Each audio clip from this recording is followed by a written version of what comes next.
Bonjour mes petits loups, c'est Mamie Catherine. Je voulais vous faire un nouveau podcast pour vous parler de mon dentiste. Ah, vous allez me dire, elle perd la boule, Mamie Catherine, hein? Maintenant, elle veut nous parler de son dentiste. Mais vous allez vite comprendre. Mon dentiste, le même que Papy Marius d'ailleurs, mon mari, il est parti à la retraite. Ah ben oui, en même temps, il était plutôt jeune, il en avait bien besoin de se reposer avec son épouse Elisabeth. Et donc, j'ai pris rendez-vous à mon nouveau dentiste. J'avais une petite dent qui me faisait mal, alors je me suis dit, je vais essayer le nouveau dentiste, parce que j'avais croisé au marché le matin ma copine Sabinette, qui m'a dit, tu as vu, il y a un nouveau dentiste qui s'est installé dans le village. Ah, je lui ai dit, bah non, je sais pas, bah écoute, ça tombe bien, j'ai une petite dent qui me fait mal. Je prends rendez-vous, à peine arrivé le dentiste, déjà 3 semaines d'attente. Ah ben ça c'est sûr que dans nos villages, on manque de médecins, de dentistes. C'est bien triste. Bref, je m'égare. Je prends rendez-vous à mon nouveau dentiste, j'ai enfin un rendez-vous. Heureusement que c'était pas urgent, parce qu'alors sinon, j'aurais pu avoir mal à un moment. Ah, attendez, je vous entends déjà rire en vous disant, ah mais qu'est-ce que là, la mamie Catherine? Elle avait besoin de refaire son dentier? Eh ben non, j'ai toutes mes dents, et c'est pas moi qui finirai sans dents, moi je vous le dis. Revenons à nos moutons, vous me faites m'égarer. Oui, oui, oui, en effet, vous me faites m'égarer. Ah ben je vous le dis, je vous le dis, je vous le dis comme je le pense. Bon, venu le jour d'arriver à mon dentiste, je croise la charmante secrétaire, toujours belle, elle est toujours belle, toujours souriante. Je l'aime beaucoup, cette secrétaire. Et il y a toujours la même assistante, pareil, toujours très élégante, très souriante, très rassurante. Ah, c'est important, parce que moi j'ai peur du dentiste. Là, c'est important, hein. L'accueil, le côté gentil comme ça, moi j'aime bien, ça me rassure. Et puis donc je dis, ben il n'est pas là, le dentiste. Bah si, Catherine, regarde devant toi. Bah, devant moi, je suis pas un dentiste, ça c'est pas possible. Qu'est-ce que tu me dis?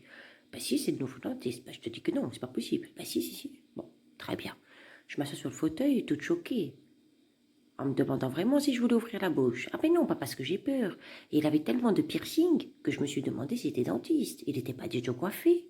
Les cheveux un petit peu longs. Pas du tout apprêtés. Presque, il nous mettait une tenue dentiste en version hip-hop, comme disaient les jeunes. J'étais toute choquée. Nous, de notre temps, les dentistes, les médecins, le domaine médical, c'était les beaux hommes, comme on disait. Nos mamans voulaient toujours qu'on épouse les beaux hommes. Tout comme la profession de notaire ou d'avocat, c'était des hommes toujours très élégants, très distingués, toujours bien coiffés, toujours bien propres sur eux. Maintenant, ah ben c'est plus du tout ce que c'était. Alors je veux bien que jeunesse se fasse, mais peut-être pas comme ça, parce qu'alors là, je sais pas où on va. Ah, pas du tout, pas du tout. Moi, ça m'a tout de suite choqué. Ça m'a tout de suite choqué. Il était pas du tout. Bon, il était très souriant, très gentil, très professionnel, je ne dis pas. Très intelligent aussi pour avoir fait autant d'études. Mais alors, la tenue, non, non, non, non, non. Ça m'a beaucoup choqué. Voilà, ben, je voulais vous le dire, hein. Puis de toute façon, maintenant, hein, tout le monde est comme ça. Tout le monde se laisse aller. Regardez avec le confinement, tout le monde s'est laissé aller. Avant, on attendait le dimanche pour se faire beau, pour se faire belle, pour s'apprêter. Qu'on soit berger, qu'on soit crémier, qu'on soit médecin, qu'on soit notaire, qu'on soit secrétaire, on se faisait toujours beau et belle le dimanche. On disait mettre d'ailleurs sans dimancher. Aujourd'hui, regardez le dimanche. Ah ben oui, moi je vous le dis, devant Netflix, ça va chier sur le canapé, avec des chips, et ça reste en pyjama toute la journée. Ah, on s'apprête plus du tout. Et puis comme je viens de vous dire, pendant le confinement, tout le monde s'est laissé aller.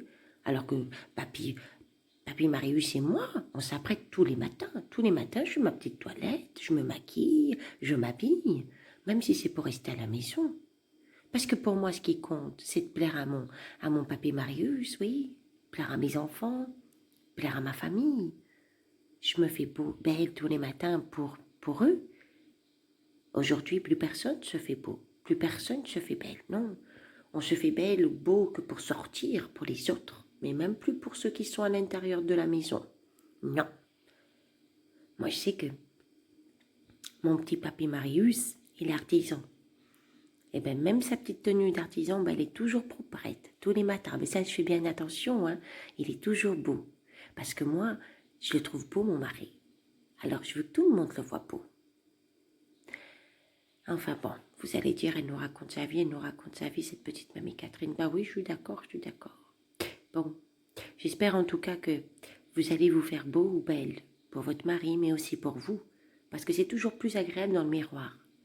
Ça permet d'avoir confiance en soi, de se sentir bien dans sa peau, bien dans ses baskets.